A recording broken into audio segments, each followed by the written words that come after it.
Para poder ir reduciendo las soberanías nacionales y tener unidades gubernamentales que engloben cada vez a más países, necesitas tener problemas globales, necesitas soluciones globales y necesitas gobiernos globales y necesitas una hacienda global.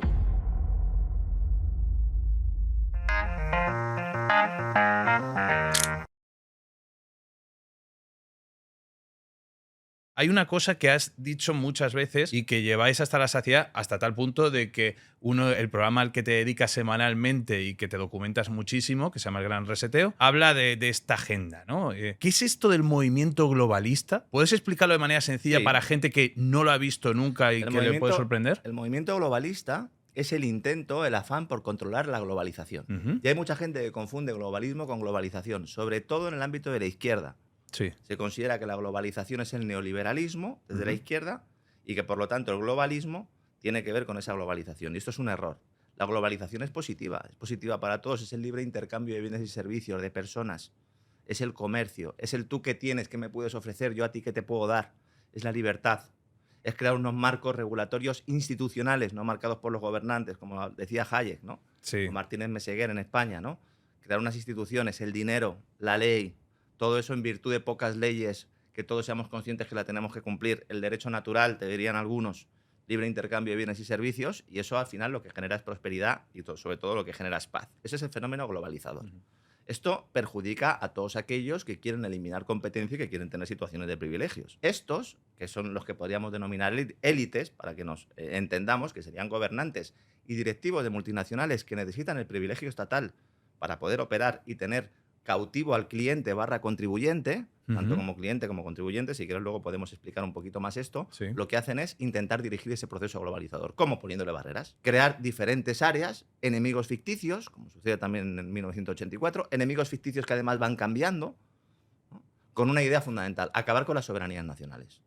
¿Por qué? Porque en el momento en el que acabes con las soberanías nacionales, tienes más facilidad para poder ir controlando las diferentes decisiones gubernamentales. Si tú tienes 50 gobiernos, tienes que convencer a 50 gobiernos para que pasen por el aro. Si tú tienes 4 gobiernos, es mucho más sencillo que les convenzas para que pasen por el aro. Entonces, Ujú. el fenómeno de la globalización iría, en su último término, a crear pequeñas aldeas o pequeñas naciones y que hubiera muchas, y el fenómeno del globalismo lo que hace es todo lo contrario. Intenta que haya pocas unidades políticas para, de alguna manera, pues poder realizar todo este proceso que te comentaba antes. Ujú. Por eso, la Unión Europea va hacia unos Estados Unidos de Europa, es el sueño húmedo, una vez que ya tienen la política monetaria, quieren también la política fiscal, estamos en ello, también la política de defensa, estamos en ello. Ujú.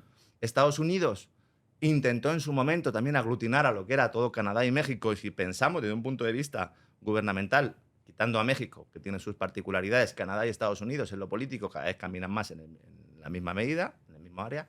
China se dejó querer por este movimiento de globalismo, lo utilizó siendo consciente de que iba a cercenar la capacidad competitiva de crecimiento del primer mundo, de Occidente, y lo utilizó. Y ahora lo que vemos es una confrontación total entre pues, ese movimiento occidental de carácter globalista y otros países que no son democracias, que son en buena medida países totalitarios y que tienen otro modelo, tienen otra visión y además tienen los recursos naturales. Y por eso estamos en una confrontación total. La agenda globalista no es algo nuevo. La agenda globalista es algo muy viejo que sobre todo se empieza a potenciar a partir de los años 70, el pasado siglo, que es cuando se crea el Foro Económico Mundial, pero también cuando se crea la Comisión de Relaciones Exteriores, el CFR, el Council of Foreign Relations, la Comisión Trilateral, que iba de la mano, que son los que determinan la política exterior de Estados Unidos y por ende bueno, pues de Occidente, con su hermano en Reino Unido, que sería el Real Instituto de Asuntos Exteriores, y esa Comunidad Económica Europea, primero del acero y del carbón, luego Unión Europea y que vamos ahora a los Estados Unidos de Europa. Todo eso se crea en los años 70 y como es un movimiento que necesita también tener un componente, eh, yo siempre hablo de religioso, de adopción más allá de lo político, se une con todo lo que tiene que ver con los criterios de sostenibilidad que se crean a partir de los años 70 también por parte del Club de Roma, que son los que empiezan a plantear que el hombre es un enemigo para el planeta para aplicar técnicas de ingeniería social que justifiquen esa globalización. Porque tú, para poder ir reduciendo las soberanías nacionales y tener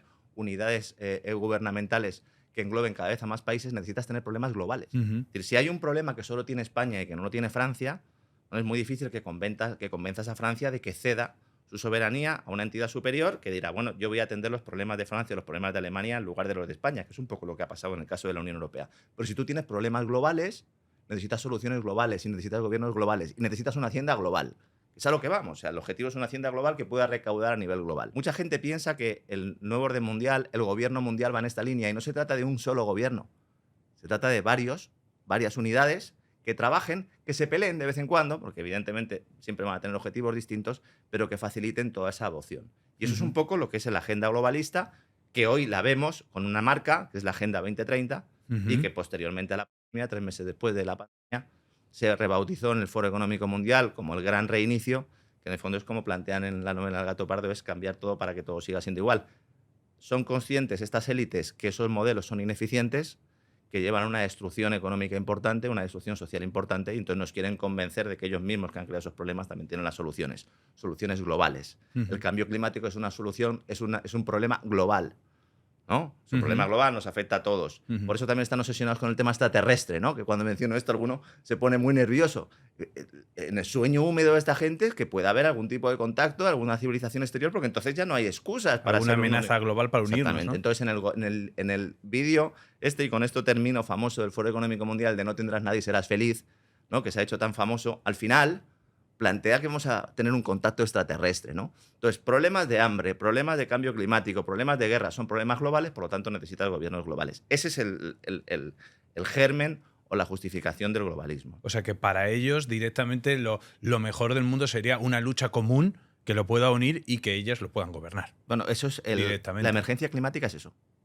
Acabas de definir la emergencia climática. Además con un componente sectario importante, porque además tienes que aceptar una serie de dogmas y tienes que acabar con una parte de los científicos que atacan esos dogmas. Solo hace falta ver cuántos geólogos invitan a las cumbres sobre el cambio climático. A ni uno. ¿A cuántos astrofísicos? A ninguno. Solo a científicos del cambio climático, que son científicos que viven precisamente de la teoría imperante o del famoso consenso, que tampoco es consenso sobre el cambio climático. ¿El cambio climático existe? Es evidente. ¿Tiene influencia el hombre en ese cambio climático? Es posible. ¿Tiene tanta influencia como que para modificando la actividad humana paremos el cambio climático? Eso es totalmente discutible. Es algo que niegan los geólogos y que niegan los astrofísicos, que ponen el foco en otra serie de cuestiones, sobre todo en el tema solar. ¿Por qué no se puede abrir ese debate? ¿Por qué todo el que plantea un debate de este tipo es expulsado de la comunidad científica? No, porque estamos en un periodo de censura global.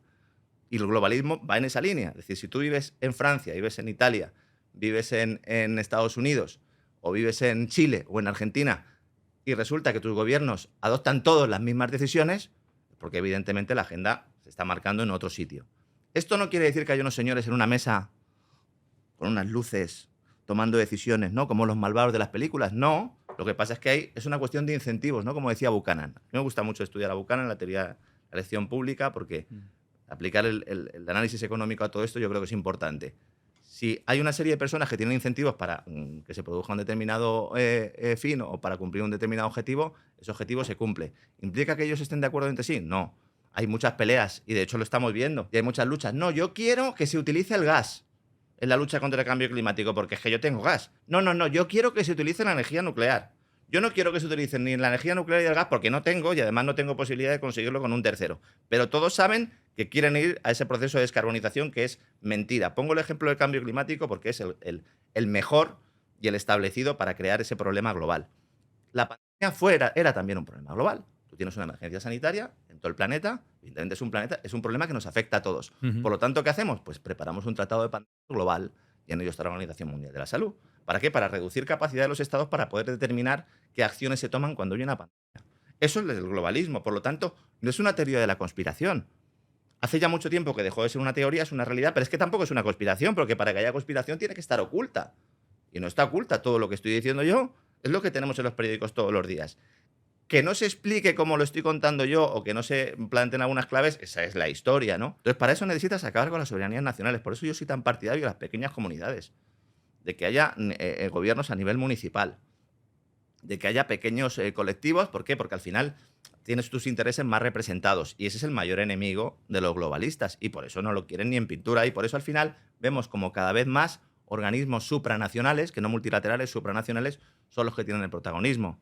Fondo Monetario Internacional, el caso del Foro Económico Mundial, el caso del Banco Mundial, el propio Bilderberg en sí, ¿no? Que es una reunión en la que, pues, de alguna manera, todos los años dicen, bueno, a ver cómo vamos en la agenda, a ver, sacar el cuaderno, chavales, a ver cómo va la historia, ¿no? ¿Qué objetivos hemos cumplido? ¿Qué no? ¿Qué gobernante no nos ha servido? ¿A quién hay que quitar de en medio?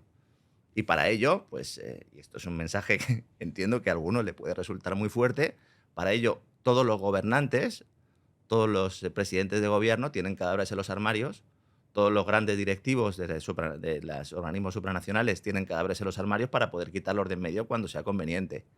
El Fondo Monetario Internacional es un claro ejemplo. Tenemos Christine Lagarde, que es la presidenta ahora del Banco Central Europeo, estuvo condenada por el caso Tapie por entregar sobornos al empresario de Adidas en connivencia con Sarkozy. Fue condenada, bueno, fue sentenciada, declarada culpable sin condena. La mandaron al Fondo Monetario Internacional para gestionar todo lo que tuvo que ver con el rescate de Europa y ahora es presidenta del Banco Central Europeo, una señora que es una delincuente, según dicen los tribunales franceses. El caso de Rodrigo Rato, que fue director gerente del Fondo Monetario Internacional, es evidente. Más allá de la persecución política que sufrió, que la sufrió. ¿Por qué? Porque a esta gente se la quitan de medio. El caso de Strauss-Kahn también era evidente. Sí. Todo el mundo sabía quién era Strauss-Kahn antes de que lo quitaran de en medio. Y como eso, bueno, pues tenemos múltiples ejemplos, ¿no? Entonces, bueno, eso también hay que tenerlo en cuenta. Yo digo que, medio en broma, medio en serio, que cuando nombran a algún preboste de estos en algún gran organismo, lo que hay que pensar es realmente qué cadáveres tienen en el armario, porque si en algún momento dado pues deja de obedecer, pues se le quita de en medio y se pone a otro. Entonces son cromos que se pueden ir intercambiando. Eso, con las soberanías nacionales, es más difícil, porque ya tienes que entrar en mecanismos de manipulación electoral, que no digo yo que no se produzcan, pero es más difícil hacerlas y además es un tema de costes. O sea, en lugar de hacer 50 manipulaciones, mejor que todos sirvan a un único señor. En el caso de Europa, pues lo vemos claramente, ¿no?